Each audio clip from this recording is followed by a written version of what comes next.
সকিয়া machine থেকে যে ডাটাটা নেই তা ডিডাব্লিউজি রূপে বা ডিএক্সের রূপে কনভার্ট করার যে পদ্ধতি তা হলো এই ডাটাটা আমি টোটাল স্টেশন থেকে পাইছিলাম।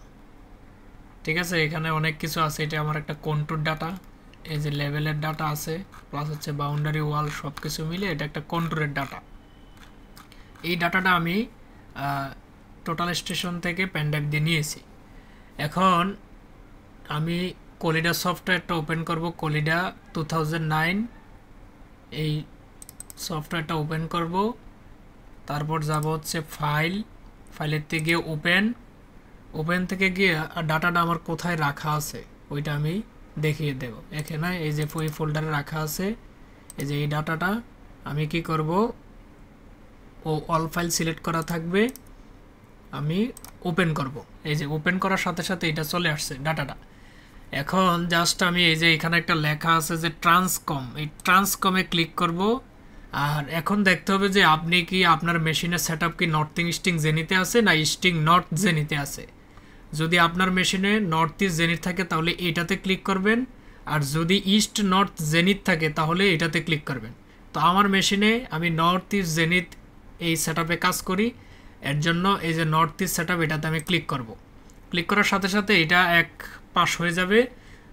তারপর হচ্ছে আবার এই ট্রান্সকমে গিয়ে আমরা একদম শেষেরটা এই নর্থ ইস্ট জেনিত, এই যে ডি অ্যাকসেপ্ট যেটা, ওইটাতে আমরা ক্লিক করব। আর যদি ইস্টিং নর্থিং জেনিতে আপনাদের মেশিন থাকে তাহলে ইস্টিং নর্থিং জেনিতে এটাতে ক্লিক করবেন। কারণ আমার মেশিন যেহেতু নর্থিং ইস্টিং জেনিতে আছে আমি এটাকে ক্লিক করব। আর সাথে সাথে ক্লিক করার সাথে সাথে একটা মেসেজ আসবে যে আসলে এই ফাইলটা তৈরি হয়ে গেছে ডিএক্সএফ, এখন আপনি এটা কোথায় সেভ করবেন। যেমন আমি আমার এই ফোল্ডারে সেভ করব, এই যে এসডিআর টু ডিএক্সএফ একটা ফোল্ডার আছে আমার, এটাতে আমি সেভ করব। এখন নাম দিব হচ্ছে ডি এসডিআর, আমার প্রজেক্টের নাম দেই ইপিবি।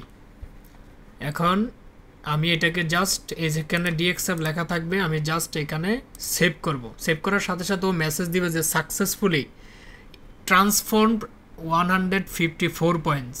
ও 154টা পয়েন্ট কাউন্ট করছে, এটাকে ও ট্রান্সফার করে দিয়েছে। এখন জাস্ট আমি ওকে করব, শেষ, আমার করা শেষ, ডাটা ট্রান্সফার করা শেষ। এখন জাস্ট এটা আমি নো করে দেব। এখন দেখেন যে এই যে ইপিবি নামের আমার একটা ডিএক্সএফ ফাইল চলে আসছে। এখন আমি ওপেন করার সাথে সাথে কিবোর্ডে জেড এন্টার, এ এন্টার, এটা যখন আমি চাপবো এই যে আমার ডাটাটা অটোমেটিকলি এখানে চলে আসছে, আমার ডাটা এখানে চলে আসছে। তারপর হচ্ছে ওই যে লেয়ার ক্রিয়েট করে এটাকে, এখন এটা ডিএক্সএফ আছে, আপনি চাইলে এটা ডিডব্লিউজিতে সেভ করতে পারেন।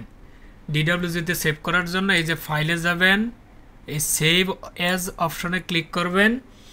এইখানে লেখা আছে যে এই যে দেখেন 2007 ডিডব্লিউজি লেখা থাকা অবস্থায় এই যে ইপিবি ডিডব্লিউজি দিয়ে আপনি এটা সেভ করতে পারেন। এখন আপনি যদি চেক করেন এই যে দেখেন এইটা আগে ছিল, এই উপরেরটা ছিল, অর্থাৎ এইটা ছিল আপনার ডিএক্সএফ, এখন হয়ে গেছে এটা ইপিবি ডিডব্লিউজি। অতি সহজে আপনি এটা কাজ করতে পারবেন। ঠিক আছে, ধন্যবাদ।